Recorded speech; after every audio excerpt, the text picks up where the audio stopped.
Hello friends, मैं हूं गौरव ठाकुर और 1977 में नासा ने दो इंटरप्लैनेटरी मिशंस प्लान की, वॉयेजर 1 और वॉयेजर 2। पर इनकी जर्नी बस शुरू ही होने वाली थी कि उनमें बहुत ही एब्रप्टली एक लास्ट मिनट एडिशन हो गया। नासा के साइंटिस्टों ने उनमें गोल्डन रिकॉर्ड को ऐड किया, जिसमें थे हमारे पृथ्वी के कुछ बहुत ही रैंडम फोटोज, जैसे कि इंडिया का ताजमहल, पाकिस्तान का ट्रैफिक जैम, डीएनए का स्ट्रक्चर, सिडनी का ओपेरा हाउस, म्यूजियम्स, इंसानी फीटसेस, एक वियर्ड सा आइलैंड, एक एस्ट्रोनॉट और एक वियर्ड सी झोपड़ी। लेकिन आखिर क्यों? ध्यान से सुनना इसे, क्योंकि ये शायद आपको थोड़ा सा साई-फाई लगने वाला है, बट ये इसीलिए डाला गया था ताकि स्पेस में अगर कोई भी एलियन लाइफ है तो इसे वो देख सके और उसे इंसानों के एग्जिस्टेंस के बारे में मालूम पड़े, जिससे वो हमें कांटेक्ट करने की कोशिश करे। पर एक सेकेंड, अगर नासा को इस गोल्डन रिकॉर्ड के जरिए एलियंस को एक मैसेज भेजना था तो नेचुरली उसने कुछ ऐसे इमेजेस चुनने चाहिए थे जो कुछ सेंस बनाए, राइट? बट ये इमेजेस तो एकदम ही रैंडम है और ऐसे टोटल 116 इमेजेस है उस डिस्क में, गोल्डन रिकॉर्ड में। सो आखिर इन 116 इमेजेस को चुनने के पीछे नासा का असली मकसद क्या था, या फिर let me reiterate in another way, NASA के सिलेक्शन के पीछे आखिर लॉजिक क्या था? जब हमने इस पर थोड़ी सी रिसर्च की तब हमें पता चला कि एक्चुअली ये 116 इमेजेस काफी सोच समझकर चुने गए थे और नासा हर इमेज से एलियंस को एक सीक्रेट इंफॉर्मेशन कम्युनिकेट करना चाहता था। एंड ऐसा मेरा नहीं बल्कि गोल्डन रिकॉर्ड को बनाने वाले साइंटिस्ट कार्ल सेगन ने खुद इन इमेजेस के बारे में अपने बुक में डिस्क्राइब किया है और ये सब बातें कही। इनफैक्ट आज के इस वीडियो में हम यही एग्जैक्ट चीज कवर करने वाले हैं, बिकॉज बहुत सारे लोगों ने भी गोल्डन रिकॉर्ड के बारे में तो सुना है, लेकिन उन्होंने कार्ल सेगन की बुक नहीं पढ़ी होगी और उसके पीछे छुपे हैं वो एग्जैक्ट रीजन कि गोल्डन रिकॉर्ड क्यों बनाया गया और वो इमेजेस को चुनने की वजह क्या थी। और इसीलिए फ्रेंड्स, ये वीडियो बहुत ही इंटरेस्टिंग होने वाला है, so I highly recommend that you watch till the end. तो देखो, हुआ कुछ यूं कि 1977 में जब वॉयेजर मिशंस प्लान हो रहे थे, उस समय नासा साइंटिस्ट और एस्ट्रोफिजिसिस्ट कार्ल सेगन के सामने अब तक का सबसे बड़ा चैलेंज था, out of everything that exist, ऐसे 116 इमेजेस को चूज करना जो पूरी पृथ्वी को अच्छे से रिप्रेजेंट कर सके, जिनमें ज्यादा से ज्यादा इंफॉर्मेशन हो, but at the same time वो किसी भी एलियन स्पीशीज को समझने के लिए एकदम आसान और सिंपल हो। पर सवाल ये था कि शुरू कहां से करें? उन्होंने क्या किया? उन्होंने अपने आप को एक एलियन की जगह पर रखकर देखा और सोचा कि अगर उन्हें किसी अननोन एलियन सिविलाइजेशन से कोई गोल्डन डिस्क मिलता तो उनके दिमाग में सबसे पहला क्या सवाल आता? ऑब्वियसली राइट, कि ये रिकॉर्ड एग्जैक्टली किस सिविलाइजेशन ने भेजा, इसका क्रिएटर कौन था? और इसीलिए कार्ल सेगन ने भी यही सोचा कि क्यों ना हम भी खुद को इंट्रोड्यूस करने से ही शुरुआत करें, और इसीलिए उन्होंने सबसे पहले इन 8 इमेजेस से शुरुआत किया। अब इन इमेजेस के जरिए उन्होंने ह्यूमन स्केलेटल स्ट्रक्चर आखिर कैसा होता है, उसमें कौन से ऑर्गन्स होते हैं और वो कहां लोकेटेड है, ये सब कुछ एक दूसरे से कैसे लिंक्ड है, और इन ऑर्गन्स को चलाने के लिए हमारा नर्वस और सर्कुलेटरी सिस्टम कितना जरूरी है, इन सभी चीजों को दिखाने की कोशिश की। लेकिन फ्रेंड्स, अगर आप यहां पर थोड़ा सा ध्यान से देखोगे तो यहां पर अभी भी एक बहुत ही इंपॉर्टेंट सिस्टम तो मिसिंग है, हमारा रिप्रोडक्टिव सिस्टम। सो साइंटिस्टों ने अपने गोल्डन रिकॉर्ड में ऐसे और 9 पिक्चर्स को अलग से ऐड, जो हमारे जेंडर से लेकर उसका पॉपुलेशन बढ़ने में जो रोल है, ये सब कुछ कवर किया। फॉर एग्जांपल, इनमें से फर्स्ट इमेज में बॉडी के रिप्रोडक्टिव ऑर्गन्स को मेल और फीमेल सिंबल्स के साथ स्केच किया है, और फिर अगले इमेज में उन सिंबल्स का क्या मतलब है ये बताया, एंड देन तीसरे इमेज में बताया कि मेल के स्पर्म्स कैसे फीमेल एग के साथ फ्यूज होकर उसे फर्टिलाइज करते हैं, और फिर उनके फ्यूज होने पर एग में सेल्स का मल्टीप्लिकेशन कैसे शुरू होता है,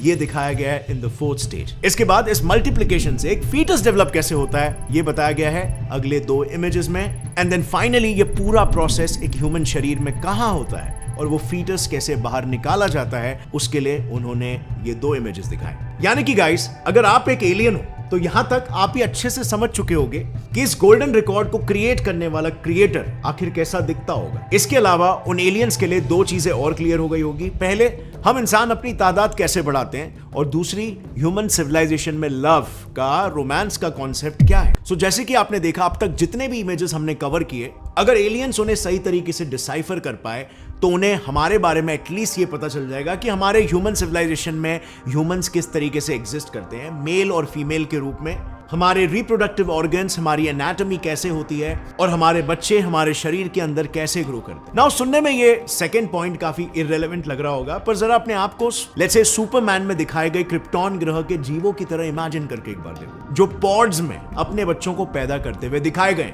खैर एनीवे, अगर कोई सिविलाइजेशन हमारे बारे में ये जान लेती है कि हम अपनी तादाद कैसे बढ़ाते हैं, so then the next obvious question would be कि हम एग्जैक्टली बने किससे हैं। And now to answer this question जो कि एलियंस के दिमाग में आएगा, नासा ने सबसे पहले ये इमेज 14 को चुना। इस इमेज में जैसे आप देख सकते हो, उन्होंने लेफ्ट साइड पर यूनिवर्स के सबसे common elements like hydrogen, carbon, oxygen और फास्फोरस के एटॉमिक स्ट्रक्चर्स दिखाए हैं, और फिर इन्हीं एटम्स में से एक यानी कि कार्बन के लॉन्ग चेन स्ट्रक्चर्स को उन्होंने इस इमेज के राइट हाफ में दिखाया, सजेस्टिंग कि इन सभी एलिमेंट्स में से कार्बन वो एलिमेंट है जो हमारे लिए सबसे इंपॉर्टेंट था। और आगे उन्होंने बिल्कुल वही चीज अगले दो इमेजेस में बताया। उन्होंने कार्बन के उन लॉन्ग चेन स्ट्रक्चर्स को रेफरेंस लेते हुए ह्यूमंस के लिए सबसे इंपॉर्टेंट मॉलिक्यूल डीएनए का एक इमेज बताया है, ताकि अगर उन एलियंस के शरीर में भी कोई सिमिलर स्ट्रक्चर हो तो वो आसानी से रिलेट कर पाए। अगर सपोज वो रिलेट नहीं भी कर पाते, बट उन्हें उस स्ट्रक्चर का हमारे बॉडी में क्या लोकेशन है और क्या पर्पस है वो जानना तो बिल्कुल जरूरी होता, और इसीलिए नासा ने उन 116 इमेजेस में से इसे भी इंक्लूड किया।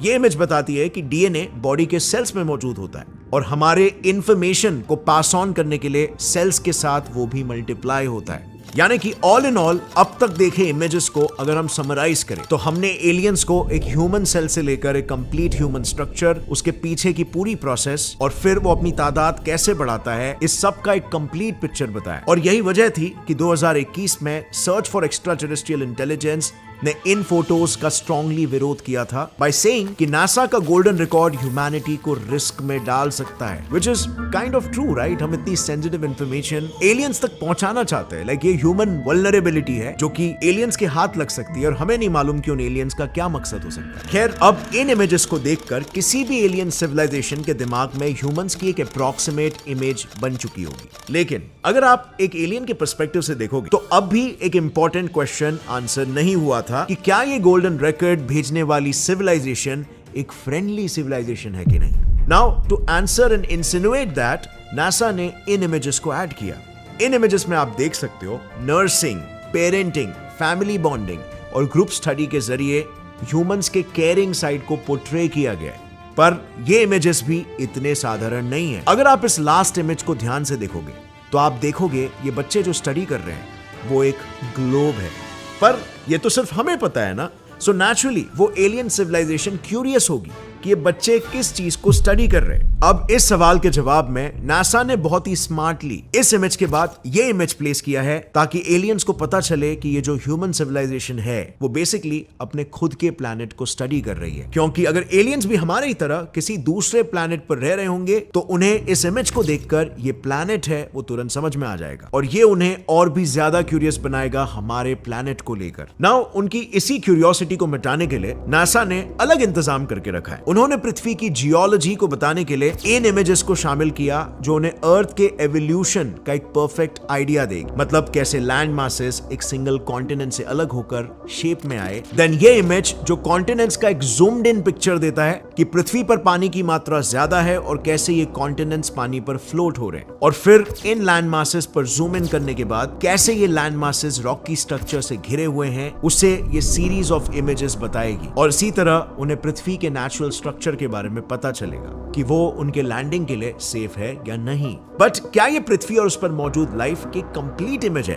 वेल, अब तक बताई सभी इमेजेस से सिर्फ इतना ही समझ आ रहा है कि पृथ्वी पर लैंड, वाटर और सिर्फ एक ही टाइप के जीव एग्जिस्ट करते हैं और इसीलिए पृथ्वी की डाइवर्स लाइफ एलियंस को दिखाने के लिए उन्होंने ये सीरीज ऑफ इमेजेस को ऐड किया। और लास्टली उन्होंने एक कलेक्टिव इमेज डाली ताकि उन एनिमल्स के कंपैरिजन में ह्यूमंस की साइज का पता चल सके। इनफैक्ट उन्होंने एनिमल्स के साथ एक इंसेक्ट की इमेज भी डाली, and that too with a twist. तो देखो, उन्होंने जानबूझकर इंसेक्ट की इमेज में फ्लावर्स को भी इंक्लूड किया ताकि एलियंस उस इमेज को इन इमेजेस से रिलेट और कंपेयर कर सके। अब ये इमेजेस डालने के पीछे उनके दो मोटिव्स थे। पहला ये कि एलियंस को आइडिया है कि पहले दिखाए गए एनिमल्स कहां रहते हैं, और दूसरा उन्हें हमारे सीजन्स लाइक स्प्रिंग, ऑटम और विंटर का भी पता चल सके। सो अब तक हमने जितने भी इमेजेस बताई उससे उन्हें हमारे लैंडस्केप के साथ साथ बायोडाइवर्सिटी का भी एक रफ आइडिया आ जाएगा। लेकिन ये सभी नेचुरल प्रोसेसेस से बनी हुई एक दुनिया है, इसमें किसी इंसान का हाथ नहीं है। और इससे ये पॉसिबिलिटी भी है कि एलियंस हमें उनके कंपैरिजन में एक प्रिमिटिव स्पीशीज समझे। इसका मतलब अगर हमारे इंटेलिजेंस को दिखाना है तो कुछ ऐसी इमेजेस भी भेजनी होगी जो हमें एक इंटेलिजेंट स्पीशीज की तरह दर्शाए। और एग्जैक्टली यही वो विचार था जिसके तहत नासा ने गोल्डन रिकॉर्ड में ग्रेट वॉल ऑफ चाइना और ताजमहल जैसे विशालकाय मॉन्यूमेंट्स इंक्लूड किए और ये भी बताया कि उसे हमने यानी इंसानों ने कैसे बनाया। लाइक इस इमेज में जैसे आप देख सकते हो कि एक इंसान है जो ब्रिक्स की मदद से 4 दीवारें तैयार करके कुछ स्ट्रक्चर बना रहा है, जो पूरा होने के बाद बैकग्राउंड में दिखाए घर की तरह दिखेगा। देन ये इमेज रिप्रेजेंट करती है कि सिर्फ वॉल्स नहीं बल्कि कंस्ट्रक्शन में मेटल्स का भी इस्तेमाल किया जाता है, जिसके लिए एक कोऑपरेटिव एक्टिविटी के तहत सभी लोग साथ मिलकर काम करते हैं। और फिर ये मेहनत करने के बाद हम एक झोपड़ी से मकान से मॉन्यूमेंट्स और मॉन्यूमेंटल बिल्डिंग्स से शहर, ये सब कुछ बनाते हैं। नासा ने तो हमारे ये शहर रात में कैसे लाइट अप होते हैं ये भी बताया, और उसी के साथ एक सुंदर सनसेट की इमेज को भी डाला है ताकि एलियंस हमारे पृथ्वी का डे टू नाइट का ट्रांजिशन भी एक्सपीरियंस कर सके। सो फ्रेंड्स, अब तक बताई गई इमेजेस को अगर शॉर्ट में रिकॉल करें तो नासा ने इन इमेजेस के जरिए यहाँ नेचुरली फॉर्म होने वाले लैंडस्केप्स, हमारे पृथ्वी की बायोडाइवर्सिटी, हमारे रहने का ठिकाना और इस सब के ऊपर इन ठिकानों को बनाने में हम जो क्रिएटिविटी और फिजिक्स का तड़का इस्तेमाल करते हैं ये सब कुछ दर्शाया। लाइक इस म्यूजियम वाले इमेज को जरा ध्यान से देखो, इसमें हमारी एक सबसे इंपॉर्टेंट क्वालिटी को दर्शाया गया है जो है क्यूरियोसिटी। इसमें लोगों का एक ग्रुप किसी एंशिएंट एनिमल के बोन को देख रहा है और उसके ही पीछे वो बोन्स किसके हैं उस एनिमल की इमेज लगाई गई। इसी के साथ अगेन इस इमेज को देखो और वापस से नासा ने इसमें भी ह्यूमन क्यूरियोसिटी को दिखाने की कोशिश की है, क्योंकि इस इमेज से वैसे तो 2 इन्फेरेंसेस निकलते हैं। पहला ये कि ह्यूमंस चिंपैंजीज को स्टडी कर रहे हैं और दूसरा ये कि चिंपैंजीज एक डोमिनेंट स्पीशी है और इसीलिए ह्यूमंस उनसे डर के छुप रहे हैं। पर एलियंस इसे मिस इंटरप्रेट ना करे इसीलिए उन्होंने इसके तुरंत बाद इन हंटिंग के इमेजेस को भी डाला है ताकि एलियंस ये समझ सके कि पृथ्वी पर सिर्फ एक ही